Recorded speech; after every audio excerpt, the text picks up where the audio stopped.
Good afternoon my dear students प्रिय छात्र छात्रीगण केमिति अछ सब भल अछ तो आशा करुछि तुमे समस्ते खुशी रे थिबो। आजिकार एई विज्ञान वर्चुअल लाइव क्लास को मु तुम समस्त को हार्दिक शुभकामना जणाइबा सह स्वागत करुछि। मु हेउछि श्रीयुक्त नवीन कुमार साहू सहकारी शिक्षक सरकारी उच्च प्राथमिक विद्यालय अमसरंगा सदर ब्लॉक सुंदरगढ़ जिला। अच्छा पिला माने टिके मन दे सुनो।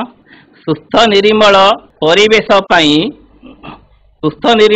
परिवेश अलिया संग्रह करिबा वर्ज्यवस्तु उपचार करी आमे आर्थिक विकास आनिबा। रोग हेबो नाही स्वास्थ्य भल थिबो परिष्कार मन रहिबो। रोग हेबो नाही स्वास्थ्य भल थिबो परिष्कार मन रहिबो।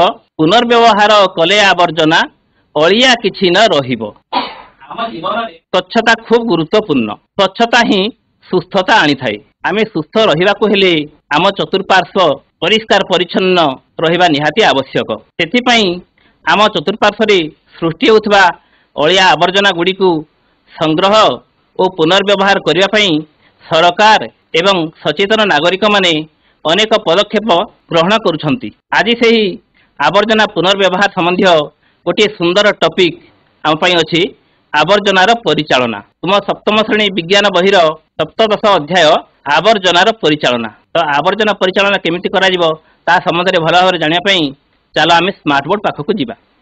आजिर हमर पाठ हैला आवर्जनार परिचालना। आवर्जनार परिचालना हेले आवर्जना कहले कोन बुझ जेउ वस्तु गुडी को साधारणतः हमर व्यवहार रे लागे नाही ताकू आवर्जना कहै जाय। आमे से गुडी को साधारणतः फोपाडी दिथाउ नै कि जेपरि कि परिबा चोपा छिंडा कागज नड़िया कता चॉकलेट जरी थली दना इत्यादि ये सब देखुछ। ये सब होचे गोटे गोटे आवर्जना। तो आवर्जना साधारणतः तीन प्रकार। जेमिति पदार्थ तीन प्रकार कठिन पदार्थ तरल पदार्थ गैसीय पदार्थ। ठीक से परे आवर्जना तीन प्रकार कठिन आवर्जना तरल आवर्जना और गैसीय आवर्जना। कठिन आवर्जना कहले भंगा हांडी भंगा माठिया भंगा प्लास्टिक चिरा कपड़ा नड़िया कता ये सब जिनस। आउ तरल आवर्जना कहले कौन घर धुआ जल बासन धुआ जल नर्दमा जल कलकारखाना बाहर जल ये सब होचे तरल आवर्जना। तेरे गैसीय आवर्जना कौन गैसीय आवर्जना होचे गाड़ीर धुआं कलकारखाना बाहर धुआं आम जो चुली रोषे कर कोयलार धुआं ये सब होचे गोटे गोटे गैसीय आवर्जना। आम षष्ठ श्रेणी आवर्जना संबंध आगुरी पढ़ी ना कि कठिन आवर्जना आ गैसीय आवर्जना एगुड़िकर क्यों क्यों बाहरी थाए तार उत्स एवं तार पुनर्व्यवहार केमिति करा जिवो आमे पढिसंती नै कि जेंते से नड़िया कसा ताको आमे पापच तयारी करंती नै सेही परि अलग अलग जिंसर व्यवहार आमे जानिसंती। तो सप्तम श्रेणी आमे मुख्यतः तरल आवर्जना संबंध रे पढिबा। तरल आवर्जनार उत्स एवं तार पुनर्व्यवहार केमिति करा जाय परिबो ता संबंध रे पढिबा। तो आमे प्रथमे पांचटी धळा काच सीसी नेबा। एक म एसु पांचटी सीसी एक म रे रखिबा नर्दमा जल दुई रे बासन धुआ जल तीन रे गाधुआ घर जल चार थारे घर धुआ जल आ पांच मारे रोषे घर नलार जल एम सब अलग अलग जल रखाई। किसी समय रखा पर आम देखा कौन देखुच सब आवर्जना किसी किसी रही। प्रत्येक शिशि जलर रंग एकापरी कि ये सब जल रंग एकापरी कि ना एकापरी नुहे। यही जल गंध हो जदि आम शुंघी देखा देखा जे सब गुड़ाक गंध हो शिशि तले किसी बसी जाइए कि किसी बसी जाइए पदार्थ कौन कौन सब थाईपे खाद्य पदार्थर कणिका अलग अलिया आवर्जना कागज गुंड चिरा कनार गुंड नहीं कि धूली माटी गोड़ी ये सब विभिन्न जिन रही। यही सब प्रकार जल को आम विशुद्ध जल कहीपर कि विशुद्ध नुहे अपरिष्कार जल गुड़ाक यही जल को आम दूषित जल कह कि हाँ यह आम दूषित जल कह कारण यह अपरिष्कार अच्छी। यही अपरिष्कार जल सब कुआड़े जाए कौन हुए आम से सबको फोपाड़ी दियंती बा नष्ट कर दियंती नहीं कि यही जल को आम नष्ट करवा उचित नुहे। आम जो अपरिष्कार जल को सीधा फोपाड़ी दे नष्ट कर ठीक नुहे ताकू आम कौन करवा दरकार ना तार पुनर्व्यवहार करने तार उपचार करवा दरकार। यही जल में मिशी वर्ज्य वस्तु को निष्कासन कर परिष्कार करने व्यवहार करवा उचित। तेणु जेकोसी जल को आम व्यवहार कर सारा सीधा फोपाड़ी न दे पुणी तार पुनर्व्यवहार करवा। तो विशुद्ध जल जल को विशुद्ध करने अर्थ कौन ना जल को व्यवहार करने पूर्व से मिशी समस्त आवर्जना को निष्कासन करवा। विशुद्ध जल है सब आवर्जना को आम परिष्कार करदे कारण ये विशुद्ध जल आमर बहुत कम लगे। क्यों कम लगे पानीय जल रूपे व्यवहार करती रोषेईवास व्यवहार आसे गाधोबारे मुह धोबारे एमती बहुत कम ଆମର ବିଶୁଦ୍ଧ ଜଳ ଦରକାର। ବିଶୁଦ୍ଧ ଜଳର ଆବଶ୍ୟକତା को ଅନୁଭବ କରିବା ଦିଗରେ ଜନସାଧାରଣଙ୍କ ମଧ୍ୟରେ ସଚେତନତା ସୃଷ୍ଟି ପାଇଁ 2005 ମସିହାରୁ ମାର୍ଚ୍ଚ 22 ତାରିଖକୁ ଆମେ ବିଶ୍ୱ ଜଳ ଦିବସ ରୂପେ ପାଳନ କରି ଆସୁଛେ। ଏବେ 2005 ମସିହାରୁ ମାର୍ଚ୍ଚ 22 ତାରିଖକୁ ଆମେ ବିଶ୍ୱ ଜଳ ଦିବସ ରୂପେ ପାଳନ କରି ଆସୁଛନ୍ତି। କାହିଁକି ନା ବିଶୁଦ୍ଧ ଜଳ ଆମ ପାଇଁ ନିହାତି ଆବଶ୍ୟକ। ପୃଥିବୀରେ ଏମିତି କୋଟି କୋଟି ଲୋକ ଅଛନ୍ତି ଯେଉଁମାନେ କି ବିଶୁଦ୍ଧ ଜଳ ପାଇପାରୁ ନାହାନ୍ତି। ଆଉ ଆମେ ତ ଜଳ ପାଠରେ ଆଗରୁ ପଢିଛ ଯେ ଜଳ ବହୁତ କମ ପରିମାଣରେ ଆମର ଅଛି। 100% ଜଳ ଭିତରୁ 97.5% ସମୁଦ୍ର ଜଳ। ତାକୁ ଏମିତି ଆମେ ପିଇବା ପାଇଁ ବା ସାଧାରଣ କାମରେ ଲଗେଇ ପାରନ୍ତି ନାହିଁ, ନାଇଁ କି? ବାକି ଭିତରୁ ବରଫ ଆକାରରେ ବହୁତ ରହିଛି, ଆଉ ଅଳ୍ପ କିଛି ଆମର ପୋଖରୀ ନଦୀ ଏଇ ସବୁରେ ରହିଛି। ତେଣୁ ଆମେ ସେ ଜଳକୁ ଭଲ ଭାବରେ ବ୍ୟବହାର କରିବା ଦରକାର।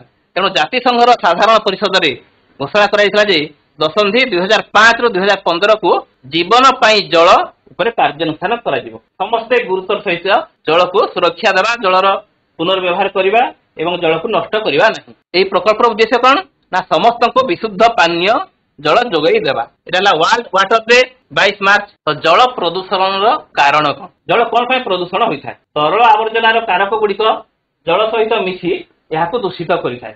ବିଭିନ୍ନ କାରଣରୁ ଜଳ ପ୍ରଦୂଷଣ ହୋଇଥାଏ। କ'ଣ କ'ଣ ସବୁ ନା ଶିଳ୍ପ ଜନିତ, କୃଷି ସମ୍ପର୍କିତ ଓ ଗୃହ କାର୍ଯ୍ୟ ଜନିତ। ଏଇ ତିନିଟା ହେଉଛି ମୁଖ୍ୟ କାରଣ। କ'ଣ କ'ଣ ନା ଶିଳ୍ପ ଜନିତ ଅର୍ଥାତ୍ କଳକାରଖାନାରେ ବହୁ ପରିମାଣରେ ଜଳର ବ୍ୟବହାର ହୋଇଥାଏ। ତ ସେଇଠାରୁ ବହୁ ପରିମାଣରେ ସେଇ ପୁଣି ଆବର୍ଜନା ହୋଇ ବାହାରେ, ଅପରିଷ୍କାର ଜଳ ସବୁ ବାହାରେ। ସେମିତି କୃଷି ସମ୍ପର୍କିତ ଆମେ ଯେତେବେଳେ ଚାଷ କାମ କରୁଛନ୍ତି ସେଥିରେ ସାର ଦଉଛନ୍ତି, କୀଟନାଶକ ଦଉଛନ୍ତି, ଘାସ ମରା ଔଷଧ ଦଉଛନ୍ତି। ଏଇ ସବୁ ଔଷଧ ଗୁଡାକ ମିଶି ଯାଇ ଜଳକୁ ଅପରିଷ୍କାର କରିଥାଏ। ସେଇ ଅପରିଷ୍କାର ଜଳ ପୁଣି ଯାଇ ଝରଣା, ନଈ, ଅନ୍ୟ ସ୍ଥାନରେ ମିଶେ, ଜଳକୁ ଅପରିଷ୍କାର କରେ। ଠିକ୍ ସେହିପରି ଗୃହ କାର୍ଯ୍ୟ ଜନିତ କ'ଣ? ଆମେ ଯେତେବେଳେ ଘର ସଫା କରୁଛନ୍ତି, ରୋଷେଇବାସ କରୁଛନ୍ତି, ପନିପରିବା ସଫା କରୁଛନ୍ତି, ଚାଉଳ ଧୋଉଛନ୍ତି, ଏସବୁ ଅପରିଷ୍କାର ଜିନିଷ ବାହାରୁଛି, ଅପରିଷ୍କାର ପାଣି ବାହାରୁଛି।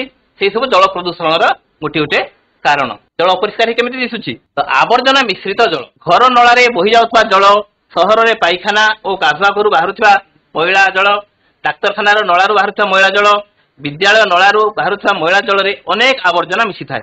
ଏହି ଆବର୍ଜନା ମିଶା ଜଳକୁ ଅପଚୟିତ ଜଳ କୁହାଯାଏ। ଆମେ ଯେତେ ସ୍ଥାନରେ ଦେଖୁଛନ୍ତି ଜଳ ବୋହି ଯାଉଛି ନଳାରେ, ଡ୍ରେନରେ, ସେ ସବୁରେ ବହୁତ ଆବର୍ଜନା ମିଶିଥାଏ। ତେଣୁ ତାହାକୁ କ'ଣ କୁହାଯାଏ ନା ଅପଚୟିତ ଜଳ କୁହାଯାଏ। ତ ଆବର୍ଜନା ମିଶ୍ରିତ ଜଳକୁ ଅପଚୟିତ ଜଳ କୁହାଯାଏ।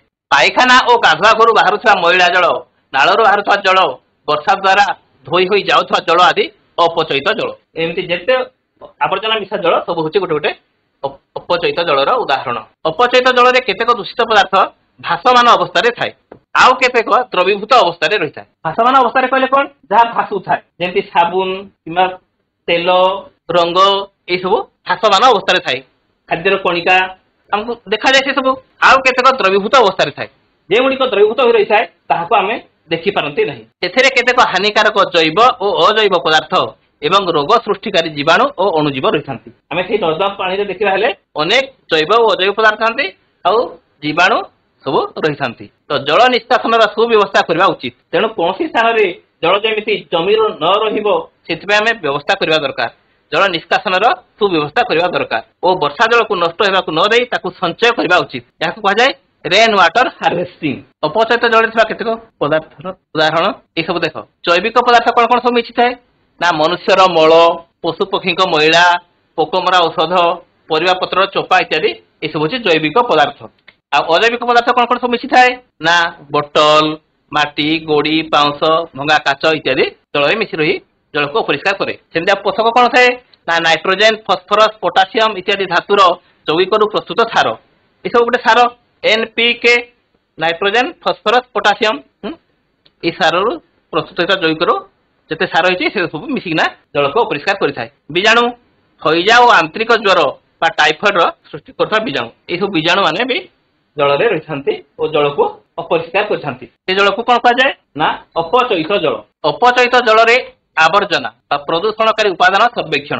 ଆମେ ଯଦି ଆବର୍ଜନାର ପରିଚାଳନା କରିବା ପାଇଁ ଚାହିଁବା ତେବେ ଆମେ ଜାଣିବା ଦରକାର ଯେ ଆବର୍ଜନା କେଉଁ କେଉଁ ପ୍ରକାର ସବୁ ବାହାରୁଛି, ତାର ଉତ୍ସ ସବୁ କ'ଣ କ'ଣ, ଆଉ କ'ଣ ସବୁ ସେ ପ୍ରଦୂଷଣକାରୀ ଉପାଦାନ ସବୁ ରହିଛି। ଏସବୁ ଜାଣିବା ପରେ ଆମେ ତାକୁ ତାର ପରିଚାଳନା ପାଇଁ ଆମକୁ ସୁବିଧା ହେବ। ତ ନର୍ଦ୍ଦମା ଜଳ ହେଉଛି ଗୋଟିଏ ଆବର୍ଜନା। ତାର ଉତ୍ସ କ'ଣ ନା ଘର। ବିଭିନ୍ନ ଘରୁ ନର୍ଦ୍ଦମା ଜଳକୁ ସବୁ ଯାଏ, ନର୍ଦ୍ଦମାକୁ ଜଳ ଯାଇଥାଏ।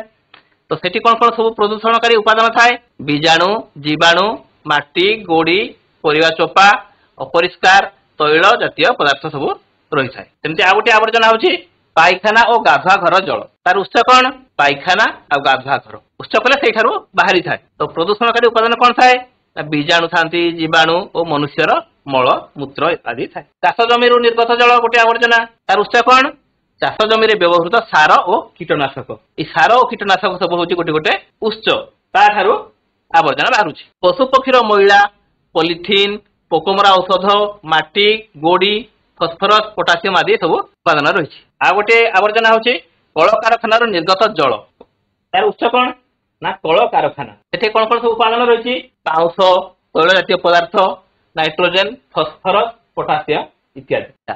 तुम घर विद्यालय और आखपाखे जल निष्कासन व्यवस्था जल किपरि घर विद्यालय व्यवहार जाऊँगी एवं घर विद्यालय अपरिष्कार जल केउ बाट दे बाहर को जाऊँगी लक्ष्य कर गोटे खोला नला को लक्ष्य कर देख से कि जीव सब अच्छा अनेक जीवाणु सब था पोक जक मशा माछी उड़ू था से पाखे नहीं कि तो घर अपरिष्कार जल निष्कासन होता पथ को रेखांकित पथ तार दश ये देख ये गोटे घर ये पथ द्वारा आसी गोटे शोकपीट निजे रोकवा अंचल कि कॉलोनी साही जल निष्कासन व्यवस्था को लक्ष्य कर जदि तुम साही कॉलोनी रे जल निष्कासन व्यवस्था नहीं तेरे देख प्रत्येक घर बाहर अपरिष्कार जल केउठारे जमा होची जल निष्कासन ये कौन हेबो जदि तार व्यवस्था नथिबो से जाई गोटे जगह जमा हेबो से जगह सन्तसंत्या हो रही मशा माछी पोक जक सब भरी रही अस्वास्थ्यकर गोटे परिवेश सृष्टि हेबो नहीं कि तेणु जल निष्कासन सुव्यवस्था घर लोक और पड़ोशी मान साहाय्य नियो तुम निज घर भी एमती शोकपीट व्यवस्था कर तुम पड़ोशी मान भी व्यवस्था कर साहाय्य कर बगीचा को शोकपीट को जाइए नला को परिष्कार रखापी कह ये नला जदि परिष्कार रे पानी जापर आदि आम पॉलिथिन अलग किसी जिन पड़ज से तो पानी जापर नहीं असुविधा हे ना कि तेणु ताको आम परिष्कार रखा अलिया आवर्जना गुड़ी को पोतबार लोक साहाय्य कर अलिया आवर्जना जब अधिक होती व्यवहार कर न पारे आम पुनर्व्यवहार करने कौन करवा ना पोतीदेवा पोड़ा ना पोड़े कौन असुविधा हे ना वायुमंडल खराब हे अपरिष्कार हे नहीं कि पोतीदे कौन सुविधा हे पोतीदे कंपोस्ट खत परिणत हे सार रूपे आम जमी बगीचार लगे पार विद्यालय हतारे कौन खालुआ जगार जल जमीबार संभावना थाए से जगार माटी बाली पकाई समतल कर ओ परिष्कार रख तुम विद्यालय जब किसी गाढ़ अंश थी कौन कर बाली माटी पकाई समतल करदेव परिष्कार रखा द्वारा कौन हे ना मशा माछी आ किसी मशा विस्तार करें नहीं आम परिवेश सुंदर और परिष्कार विद्यालय तुम श्रेणी और उपर श्रेणी और शिक्षकों सहायतार मिसी शोकपीट तैयारी कर शोकपीट कहले कौन शोक कहले शोषा पीट कहले खात बा गात शोषी नौथा गोटे बड़ गात बा खात जदि करवा तेरे आम विद्यालय रोषे घर अलग स्थान बाहर पानी को आम से छाड़ी पार अदरकारी पानी को आम कौन कर बगीचार विभिन्न गछ को नहीं पार नहीं कि फूल गछ फल गछ सबको भी आम से पानी दे पार विद्यालय छातर पड़ुवा वर्षा पानी को एपरी बही जाई नष्ट होगा न दे संचय कर रख वर्षा जलर संरक्षण विद्यालय हतारे आम विद्यालय हता भितर जहाँ गछ थी ताको आम सब पानी व्यवहार कर ये देख ये कौन है छात घर ये पाइप साहाय्य वर्षा दिन जो पानी से जाई टांकी रोचे पुणी आवश्यक समय आम नहीं अलग कम लगे पार्टी ये सब जब मरुभूमि थी आम विद्यालय कि पहाड़ उपर जो घर मान अच्छी पानी बहुत असुविधा हुए से समय से सब बहुत कम आसो आम भी से व्यवहार कर दूषित जलर उपचार उपचार कहले ट्रिटमेंट मानते आम परिष्कार करवा दूषित जलर आवर्जना को अलग करने जैविक भौतिक और रासायनिक प्रक्रिया द्वारा यार विभिन्न उपचार करा जाए कौन कौन ना जैविक भौतिक और रासायनिक प्रक्रिया द्वारा तार विभिन्न उपचार करा जाए दूषित जल विभिन्न अदरकारी और क्षतिकारक उपादान गुड़ी को निष्कासन कर व्यवहार योग्य करा जाए ये देख ये आम कौन कर गोटे जार रे गोटे फनेल रखागला गोटे परिश्रवण कागज फिल्टर पेपर दिहला बाली तार किसी ऊपर को छोट गोड़ी तार ऊपर को बड़ गोड़ी देले आ मैला पानी अपरिष्कार पानी आम ढाला से धीरे धीरे धीरे धीरे बाहरी सफा पानी बाहर दुई तीन थर कलापर सफा पानी हो जब क्लोरीन टैबलेट पकईदेवा से कीटाणु मरी जाते और दुर्गंध दूर हो जाए कौन ना क्लोरीन टैबलेट क्लोरीन टैबलेट कौन काम करे ना कीटाणु को मारी दिए एवं दुर्गंध को दूर करिଥାଏ। परिवेश को परिष्कार परिच्छन्न रखिबा हमर कर्तव्य। मनुष्य मानक द्वारा ही अधिक आवर्जना सृष्टि होइଥାଏ नहीं कि मनुष्य माने सब विभिन्न प्रकार आवर्जना सृष्टि करछन्ति। पशु पक्षी माने कोन केवल ताकर मलत्याग करन्ति जहा नहीं कि ताकर द्वारा कम आवर्जना सृष्टि होइଥାଏ किंतु मनुष्य मानक द्वारा बहुत आवर्जना सृष्टि होछि। तेणु आमे चेष्टा कले आम द्वारा सृष्टि होता विभिन्न प्रकार आवर्जना परिमाण को कम करि परिबा रिड्यूस करि परिबा। वर्षा दिने खोला थिबा नळारे अधिक पानी पशिबा द्वारा नळार आवर्जना सब रास्ता उपरे जमा हो जाए। आम सहर रे बा ग्राम रे जदि नळा उपरे कोन ढंका हे नथिबो कोन होय ना अधिक पानी भरि जाए फल रे से ड्रेन पानी कोन होय रास्ता ऊपर को चली आसे फल रे आवर्जना सब रास्ता पर पड़ी जाए। तेणु रास्ता रे चलवा कष्टकर होइଥାଏ परिवेश अस्वास्थ्यकर होई पड़े मशा माछी सब बण बण होते अन्य जीवाणु सब वंश विस्तार करती। जड़े सचेतन और उत्तम नागरिक हिसाब से तुम्हें पौर परिषदर कर्मकर्ता को खबर दे नला रास्ता और संपूर्ण परिवेश को परिष्कार और विशोधन कर व्यवस्था करवा उचित। आम जड़े जड़े सचेतन उत्तम नागरिक हेबा नहीं कि आम देशर आम राज्यर आम ग्रामर परिष्कार परिच्छन्नता भाग नेबा नहीं कि स्वच्छता सिपाही हेबा आम कौन करवा ना संपूर्ण परिवेश को जमी परिष्कार परिच्छन्न कर विशोधन करमिति विशोधन कराए ब्लीचिंग पाउडर पका जाए नहीं कि नला रास्ता संपूर्ण परिवेश को आम सफासुतर करवा। एमती ग्राम पंचायत सरपंच को अनुरोध करी खोला थिबा नला गुडी को घोडणी दे बंद करवा आवश्यक। घोडणी नदेले कोन हुए छोट छोट पिला सरकार पड़ी जाती पशु पक्षी भी पड़ी जबार देखा जाए। ता सहित जदि वर्षा हब बा अधिक पानी ड्रेन रे गले से जाई पारेनी फल रे नर्दमार आवर्जना सब रास्ता ऊपर को चली आसे। नाल नर्दमा पाखरे यूकालिपटास नाल नर्दमा पाखरे जदि यूकालिपटास गछ लगै देबा यह सबुठारु अधिक परिमाण रे अपरिष्कार जल अति शीघ्र शोषण करि पारे ओ परिष्कार बाष्प वायुमंडल को छाड़ी थाए। केउ गछ यूकालिपटास गछ कोन करे ना से सबुठारु अधिक परिमाण रे अपरिष्कार जल अति शीघ्र शोषण करि पारे आ परिष्कार बाष्प वायुमंडल को छाड़ी थाए। तेणु आमे कोन करबा नाल नर्दमा पाखरे यूकालिपटास गछ निश्चित भाव लगाइब। यूकालिपटास गछ देखि जाओ ए देखो अच्छा आवर्जना निष्कासन उत्तम मार्ग नଳରେ ଅଦରକାରୀ ତୈଳ ଜାତୀୟ ପଦାର୍ଥ ତେଲ ଘିଅ ଇତ୍ୟାଦି ପକାଇବା ନାହିଁ। ଆମ ନଳରେ ବା ଡ୍ରେନ ରେ ଆମେ ତେଲ ଘିଅ କିମ୍ବା ଅଲଗା ଯାହା ତେଲିଆ ପଦାର୍ଥ ତାକୁ ପକାଇବା ନାହିଁ। କଣ ଅସୁବିଧା ହେବ ନା ଏହା ମାଟିରେ ଜଳ ଶୋଷଣରେ ବାଧା ସୃଷ୍ଟି କରେ। କେମିତି ନା ଏହା ମାଟିର ଉପର ସ୍ତରରେ ଲାଗି ରହେ ତାଡ଼ି ତେଲ ପୋକମରା ଔଷଧ ବିଭିନ୍ନ ପ୍ରକାର ରଙ୍ଗ ଇତ୍ୟାଦିକୁ ନଳରେ ପକାଇଲେ ସେଇଟା କଣ ହେବ ନା ଅଣୁଜୀବ ମାନଙ୍କୁ ପୁଣି ମାରିଦିଏ। ସେଠି ଯେ ଉପକାରୀ ଆମର ଅଣୁଜୀବ ଅଛନ୍ତି ଯେଉଁମାନେ ଜଳକୁ ପରିଷ୍କାର ରଖିବାରେ ସାହାଯ୍ୟ କରନ୍ତି ସେମାନଙ୍କୁ ସେ ମାରିଦିଏ। ତେଣୁ ଆମେ କଣ କରିବା ନାହିଁ ନା ତେଲ ଜାତୀୟ କୌଣସି ପଦାର୍ଥ ନଳାରେ ଆମେ ପକେଇବା ନାହିଁ। ଘରେ ବ୍ୟବହାର କରୁଥିବା ପଲିଥିନ୍ ଛିଣ୍ଡା କନା ତୁଳା ଭଙ୍ଗା କଣ୍ଢେଇ ଇତ୍ୟାଦିକୁ ନଳାରେ ନ ପକାଇ ଡଷ୍ଟବିନ ରେ ପକାଇବା। କୋଉଠି ପକାଇବା ଡଷ୍ଟବିନ ରେ ପକାଇବା। କଣ କଣ ଏ ଯେ ପଲିଥିନ୍ ଛିଣ୍ଡା କନା ତୁଳା ଭଙ୍ଗା କଣ୍ଢେଇ ଏ ସବୁ ନଳାରେ ପକେଇଲେ କଣ ହେବ ନା ନଳା ବନ୍ଦ ହୋଇଯିବ ଜାମ୍ ହୋଇଯିବ ଆଉ ଯେତେବେଳେ ପାଣି ଯିବା କଥା ବର୍ଷା ଦିନେ ସେ ଆଉ ଯାଇପାରିବ ନାହିଁ। ସହଜରେ ମାଟିରେ ମିଶି ଯାଉଥିବା ପଦାର୍ଥ ପାଇଁ ସବୁଜ ରଙ୍ଗର ଓ ମାଟିରେ ମିଶୁ ନଥିବା ପଦାର୍ଥ ପାଇଁ ଲାଲ ରଙ୍ଗର ଡଷ୍ଟବିନ୍ ଉଭୟ ଘରେ ଓ ବିଦ୍ୟାଳୟରେ ବ୍ୟବହାର କରିବା। ସହଜରେ ମାଟିରେ ମିଶି ଯାଉଥିବା ପଦାର୍ଥ ପାଇଁ ସବୁଜ ରଙ୍ଗ ଆଉ ମାଟିରେ ସହଜରେ ମିଶୁ ନଥିବା ପଦାର୍ଥ ପାଇଁ ଲାଲ ରଙ୍ଗର ଡଷ୍ଟବିନ୍ ବ୍ୟବହାର କରିବା। ଏଟା ହେଲା ଲାଲ ଡଷ୍ଟବିନ୍ ହେଲା ଗ୍ରୀନ୍ ଡଷ୍ଟବିନ୍। କଣ ଜାଣିଲ ତୁମେ ସମସ୍ତେ ସଚେତନ ହେବ ଏବଂ ଗ୍ରୀନ୍ ବା ସବୁଜ ଡଷ୍ଟବିନ୍ ଆମେ କଣ ଦେବା ନା ରୋଷେଇ ଘରୁ ବାହାରୁଥିବା ଜିନିଷ ଆଉ ଉଦ୍ଭିଦ ବା ପ୍ରାଣୀ ମାନଙ୍କ ଠାରୁ ବାହାରୁଥିବା ଜିନିଷ ସେଗୁଡାକ ଆମ ଏଇ ଭିଡିଓରେ କଣ କହିଲା ନା तो सुखा ओदा सबुज रंग रे हम कौन करवा ना माटे मिसी अथवा बा गिला कचरा जोगुडा कहते आ सुखा कचरा कहले एठी जोगुडा को हमें ताकू पुनर्व्यवहार पई पुनः चक्र करबा को पठा जिवो। अच्छा वर्तमान देखिए पायखाना रे व्यवहार परिमल व्यवस्था रे उन्नति पई समस्त को स्वच्छ पायखाना रे मलत्याग करबा उचित। हम समस्त पायखाना व्यवहार करछंती वर्तमान सरकार सब घरे घरे पायखाना व्यवस्था कर दैछंती तो निष्कासित मल को पाइप साहाय्य बायोगैस प्लांट सह संयुक्त करी सेथिरु विद्युत शक्ति और ताप शक्ति उत्पन्न कर व्यवहार कर पारिबो। जदि आमे एइठारु एइठी पाइप ठीक लगेबा तबे सेटे बायोगैस परी बाहरिबो जहा द्वारा कि आमे विद्युत शक्ति और ताप शक्ति रे ताकू व्यवहार कर पारिबो। अच्छा तो सर्वसाधारण स्थानर परिमल व्यवस्था आमे सर्वसाधारण स्थान रे केमिति परिमल व्यवस्था करबा ना सर्वसाधारण स्थान कहले कोन ना मेला महोत्सव समय पर्वपर्वाणी बा हाट बजार रे रेल स्टेशन बस स्टैंड डाक्तरखाना विमान घाटी आदि स्थान रे बहु परिमाण लोक रुंड होती तो जिते परिमाण लोक रुंड हे से पुणी आवर्जना बाहर नहीं कि अधिक परिमाण आवर्जना बाहर तो से सब उपयुक्त निष्कासन और विशोधन न हो पारे महामारी व्यापीबार संभावना थाए। अधिक लोक कौन शौचालय जावार असुविधा हे तेणु सरकार तरफ परिमल नियम को समस्ते मानिबा उचित।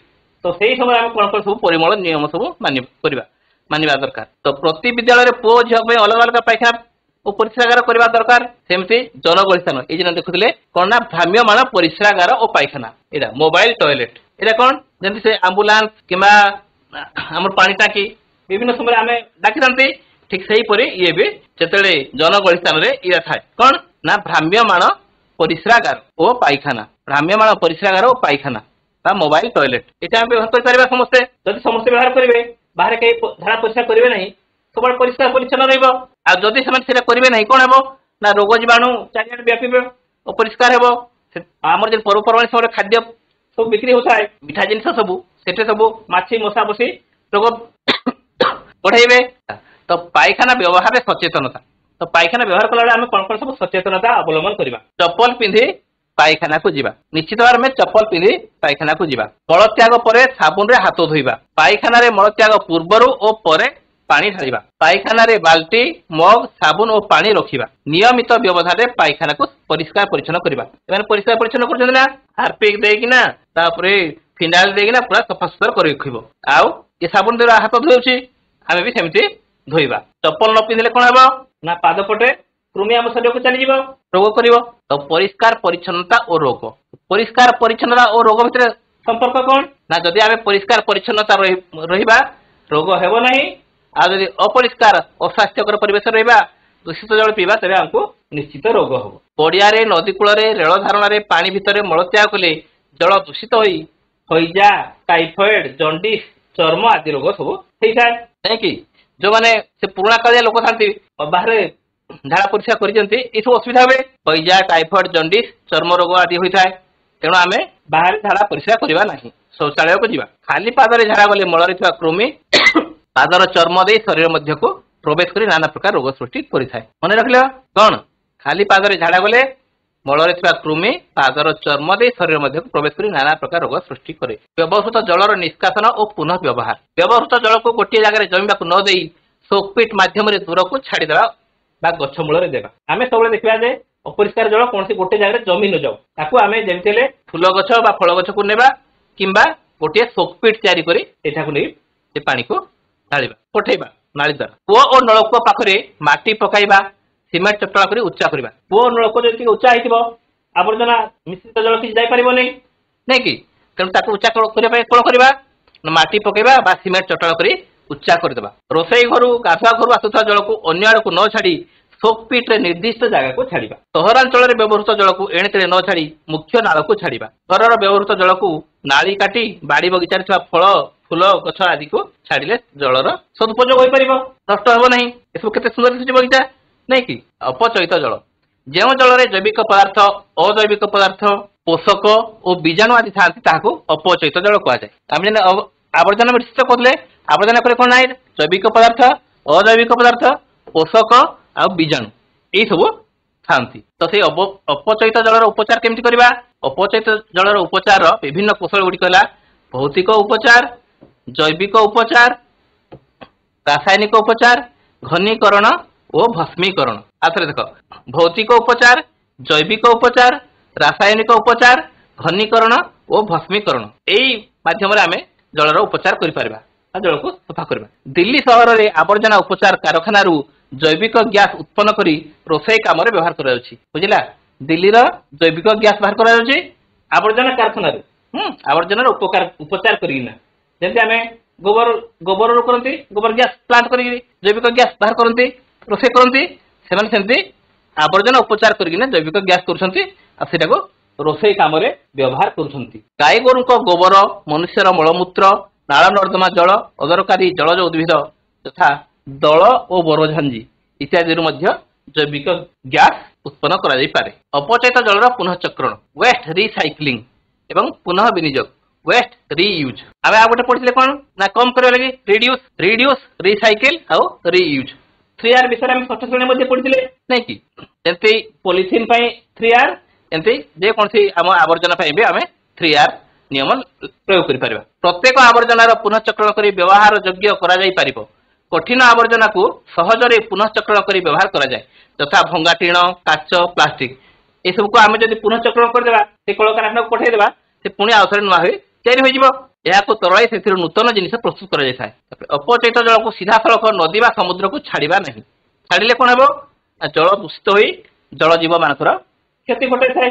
ଆଜିକାଲି ଏହି ଅପଚୟିତ ଜଳକୁ ବିଭିନ୍ନ ପ୍ରକ୍ରିୟାରେ ପୁନଃ ବ୍ୟବହାର ଉପଯୋଗୀ କରାଯାଇ ପାରୁଛି। ଯେମିତିକା ଭୁବନେଶ୍ୱରର ବିଡିଏ ନିକୋ ପାର୍କ ଦେଖିଛ? ବିଭିନ୍ନ ନଳାରେ ଆସୁଥିବା ଆବର୍ଜନା ପୂର୍ଣ୍ଣ ନର୍ଦ୍ଦମା ଜଳକୁ ପରିଷ୍କାର କରି ଏକ କୃତ୍ରିମ ହ୍ରଦ କରାଯାଇଛି। ଏହି ହ୍ରଦରେ ନୌକା ବିହାର ଓ ଅନ୍ୟାନ୍ୟ ଜଳ କ୍ରୀଡ଼ା କରାଯାଇ ପାରୁଛି। ଏ ଦେଖ, ଇଏ ହଉଛି ସେ ନିକୋ ପାର୍କ। କେତେ ସୁନ୍ଦର ପାଣି ଅଛି, ଜଳ କ୍ରୀଡ଼ା କରାଯାଉଛି, ନୌକା ବିହାର ହଉଛି। ତ ଏଇ ସବୁ ନିକୋ ପାର୍କ ରେ ଏତେ ସୁନ୍ଦର ପାଣି କେଉଁଠାରୁ ଆସିଛି ନା ନର୍ଦ୍ଦମାରେ ଆସୁଥିବା ଅପରିଷ୍କାର ଜଳରୁ ଏଇଟା ବାହାର କରାଯାଇଛି। ତ ଏଇଟା ସେ ରିୟୁଜ, ରିଡ୍ୟୁସ ଆଉ ରିସାଇକେଲ 3R କଥା କହୁଥିଲେ। ଆମେ ସବୁବେଳେ ଆବର୍ଜନା କମ କରିବାକୁ ଚେଷ୍ଟା କରିବା, ରିଡ୍ୟୁସ, ତାକୁ ପୁନର୍ବ୍ୟବହାର କରିବା, ରିୟୁଜ ଆଉ ରିସାଇକେଲ, ଯୋଉଗୁଡାକ ଆଉ ଥରେ ପୁନଃଚକ୍ରଣ କରିହେବ ତାକୁ ସବୁ ଉଠେଇବା, ପୁନଃଚକ୍ରଣ କରିବା। ସହରରେ ଦୂଷିତ ଜଳର ଉପଚାର, ୱେଷ୍ଟ ୱାଟର ଟ୍ରିଟମେଣ୍ଟ ପ୍ଲାଣ୍ଟ। ଭୌତିକ, ରାସାୟନିକ ଓ ଜୈବିକ ପ୍ରକ୍ରିୟାରେ ଦୂଷିତ ଜଳର ଉପଚାର କରାଯାଏ। ପ୍ରଥମେ ଦୂଷିତ ଜଳ ବାର ସ୍କ୍ରିନ୍ ମଧ୍ୟ ଦେଇ ପ୍ରବାହିତ ହେବା ସମୟରେ ସେଥିରେ ଥିବା କାଠି, କୁଟା, ପ୍ଲାଷ୍ଟିକ ଜରି, ତୁଳା, ଚିରାକନା ଇତ୍ୟାଦି ଛାଡି ହୋଇଯାଏ। ଏଠି ପ୍ରଥମେ ଆସିଲା ଏଠି ମଇଳା ଜଳରୁ ଏଠି ଗଲା ଏତେ କାଠି, କୁଟା ସବୁ ପ୍ଲାଷ୍ଟିକ ଜରି ଥିଲା, ତାକୁ ଆଗ ଛାଣି ଦିଆଯାଏ।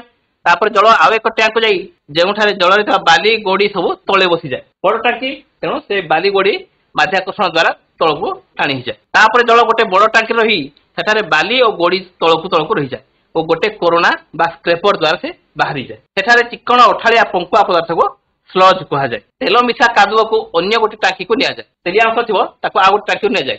ସେଠାରେ ଥିବା ବୀଜାଣୁ ଦ୍ଵାରା ଅପଘଟିତ ହୋଇଥାଏ। ଅପଘଟିତ କଲେ କଣ? ବୀଜାଣୁ ମାନେ ତାକୁ ଖାଇ ଦିଅନ୍ତି। ଯେମିତି ଆମେ ଜାଣିଥିଲେ ଯେ ମରିଯାଉଥିବା ଜୀବମାନଙ୍କର ଶବକୁ ଏଇ ବୀଜାଣୁ ମାନେ ଖାଇ ଦିଅନ୍ତି, ଅପଘଟନ କରିଦିଅନ୍ତି, ମାଟିରେ ମିଶି ଦିଅନ୍ତି।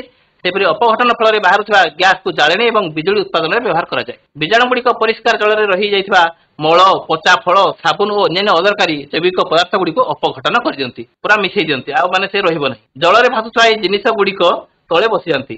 ଉପର ଜଳକୁ ବାହାର କରିଦିଆଯାଏ ଓ ପରିଷ୍କାର ଜଳକୁ ଜୀବାଣୁ ମୁକ୍ତ କରିବା ପାଇଁ ସେଥିରେ କ୍ଲୋରିନ କିମ୍ବା ଓଜନ ବାଷ୍ପ ମିଶାଇ ବ୍ୟବହାର ଯୋଗ୍ୟ କରାଯାଏ। କ୍ଲୋରିନ ଆଉ ଓଜନ ବାଷ୍ପ ମିଶାଇଲେ ସେ କଣ ହୁଏ ନା ଜୀବାଣୁ ସବୁ ମରିଯିବେ ଏବଂ ତାର ଦୁର୍ଗନ୍ଧ ଦୂର ହୋଇଯାଏ।